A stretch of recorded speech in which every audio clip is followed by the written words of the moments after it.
Vietnam बना भारत का अगला दोस्त। वियतनाम के साथ भारत करेगा खरा सौदा। रशिया यूक्रेन युद्ध पर किसकी ओर है भारत? पाकिस्तान बना चीन की छावनी। जर्मनी पर आया आर्थिक संकट। नमस्ते, मेरा नाम राजेश कुमार है। कहते हैं युद्ध किसी भी समस्या का हल नहीं होता, क्योंकि युद्ध से केवल सर्वनाशी होता है। मगर बीते कई साल से हर देश अपनी सैन्य शक्ति को बुलंद करने में लगा है। दोस्तों, आज पॉलिटिकल जंक्शन की इस वीडियो में हम आपको बताएंगे कि आखिर कैसे दुनिया के कई देश खुद को एक दूसरे से ज्यादा ताकतवर बनाने में लगे हुए हैं। लेकिन वीडियो शुरू करने से पहले अगर अभी तक आपने हमारा चैनल पॉलिटिकल जंक्शन सब्सक्राइब नहीं किया तो सबसे पहले इसे सब्सक्राइब कर लीजिए, क्योंकि आपके लिए डिफेंस से जुड़ी हर बड़ी खबर सबसे पहले लेकर आते हैं। चलिए अब आते हैं अपनी आज की वीडियो पर। करीब 1.5 साल से रूस और यूक्रेन के बीच छिड़े युद्ध के ने कहीं ना कहीं हर देश पर असर डाला है। आज हर तरफ जहां भारत प्रगति की बात कर रहा है, तो वहीं दूसरी तरफ कई ऐसे भी देश हैं जिनकी इस युद्ध ने कमर तोड़ के रख दी है। ऐसे ही तमाम देशों में से एक है देश जिसका नाम है जर्मनी। 1939 के समय पूरी दुनिया को दूसरे विश्व युद्ध में झोंकने वाली जर्मनी की हालत आज खुद खस्ता होती नजर आ रही है। दरअसल रशिया यूक्रेन वॉर के दौरान जर्मनी अपने आर्टिलरी शेल्स यूक्रेन को दे रहा था ताकि यूक्रेन रूस के खिलाफ छिड़ी इस जंग में जीत जाए, जिस कारण आज युद्ध तो ठंडा पड़ गया मगर जर्मनी की हालत खस्ता हो गई। आज का सूरत हाल यह है कि नाटो के अनुसार जर्मनी के पास साल 2030-31 तक लगभग 2,30,000 आर्टिलरी शेल्स होने चाहिए, मगर जर्मनी के पास अब केवल 20,000 शेल्स ही बचे हैं। जिसके बाद अब जर्मनी दुनिया से गुहार कर रहा है कि उन्हें बाकी शेल्स दिए जाए, वरना जर्मनी के लिए काफी भयानक स्थिति पैदा हो सकती है।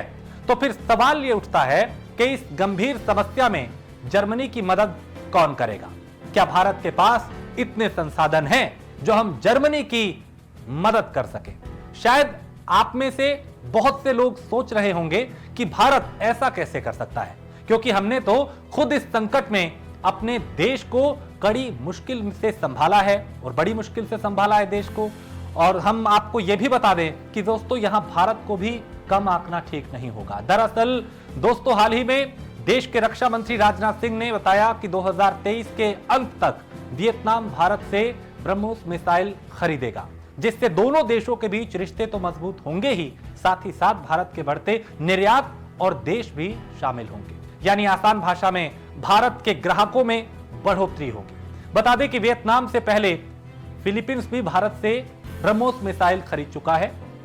और सिर्फ इतना ही नहीं, 1991 में भारतीय नौसेना में आया INS कृपाण, जो कि हमारा 14 टन का एक फॉरवर्ड डिस्प्लेसमेंट है, यह भी वियतनाम को दिया जाएगा। गौर करने की बात यह है कि यहां एक तरफ हम दूसरे देशों को मिसाइल्स बेच रहे हैं, वहीं दूसरी तरफ हम शांति की बात भी करते हैं। जी हां, भारत के प्रधानमंत्री नरेंद्र मोदी जब अपनी अमेरिका की यात्रा पे गए, तब वॉल स्ट्रीट जर्नल के इंटरव्यू के दौरान मिस्टर मोदी से पूछा गया कि रशिया यूक्रेन युद्ध में आप किस तरफ हैं? नरेंद्र मोदी का यह जवाब था कि हम शांति की तरफ हैं। और चलिए, शांति पसंद है हमें, तो मगर दुनिया में कुछ ऐसे लोग भी हैं जो शांति तो कतई पसंद नहीं करते, जैसे हमारा पड़ोसी देश पाकिस्तान है।